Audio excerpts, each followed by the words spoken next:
ఇప్పుడు పాస్ పెడుతున్నాను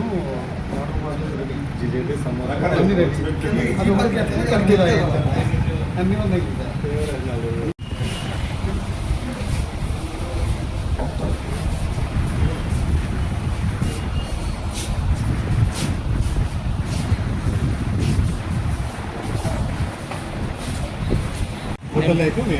తీసుకోండి.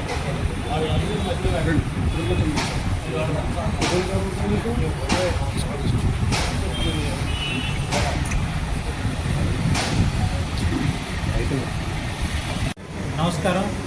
మనకి జంగారెడ్డిగూడెం సబ్ డివిజన్ పరిధిలో తడిగలపూడి పోలీస్ స్టేషన్ లిమిట్స్లోని ఒక కేసులో ఈరోజు 4 ముద్దాయిలను అరెస్ట్ చేయడం జరిగింది.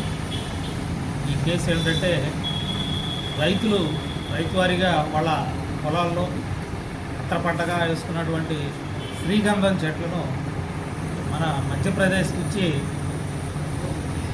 కటాని అనే ప్రాంతం నుంచి వచ్చినటువంటి ఆదివాసీ గ్యాంగ్కి సంబంధించినటువంటి వ్యక్తులు ఈ చెట్లను గుర్తించి పగలు వీళ్ళు పూసలు అమ్ముకునే వాళ్ళ విధంగా రుద్రాక్షలు అమ్ముకునే వాళ్ళ విధంగా గ్రామాల్లో తిరుగుతూ ఊరు రోడ్డు పక్కన టెంట్లు వేసుకొని జీవిస్తూ ఈ ముందుగా రెక్కి చేసుకొని ఈ శ్రీగంధం చెట్లు ఎక్కడైతే ఉన్నాయో అవి రాత్రిపూట వెళ్ళి నరికి తీసుకొని వచ్చి వాటిని స్మగ్లింగ్ చేయడం జరుగుతూ ఉంది.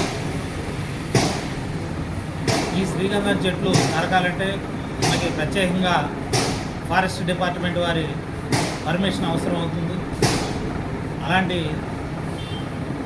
పర్మిషన్లు ఏమీ లేకుండానే రైతులకు తెలియకుండానే అర్ధరాత్రి పూట వీళ్ళు దొంగతనంగా రైతుల పొలాల్లోకి వెళ్ళి రైతులకు తెలియకుండా ఈ చెట్లు నరుకొని తీసుకొని వెళ్ళడం జరుగుతుంది.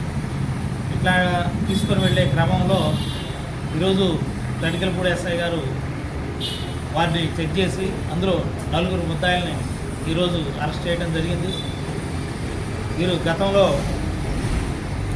ఈ తడికలపూడి లిమిట్స్లోని రత్నగిరి గ్రామంలో ఒక రైతు పొలంలో ఈ చెట్లు నరికే సందర్భంలో రైతు అడ్డం వస్తే అతన్ని బెదిరించేసి అతని దగ్గర ఉన్నటువంటి గొలుసు కూడా దొంగతనం చేసి అతన్ని బెదిరించి పంపించేసి ఈ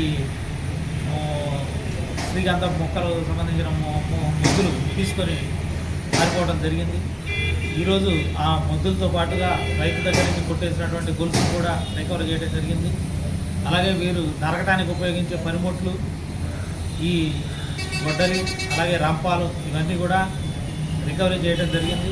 వీరు గత 2022 సంవత్సరంలో 2023 సంవత్సరంలో మళ్ళీ ఇప్పుడు సీజనల్గా వస్తూ మన టీ నరసాపురం మండలం అలాగే చింతలపూడి, ముసునూరు, పెదవేగి, ఈ దర్బాజిగూడెం, కామారపోట ఇలా ఈ ప్రాంతాల్లో మనకు ఎక్కువగా ఉన్నటువంటి శ్రీగంధం చెట్లు నరికి తీసుకెళ్ళడం జరిగింది.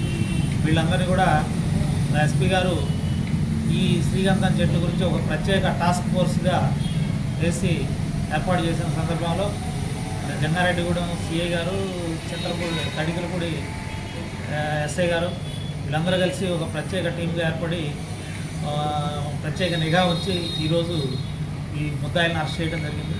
వీరిని రిమాండ్ నిమిత్తం చింతలపూడి కోర్టుకు తరలించడం జరుగుతుంది. Thank you.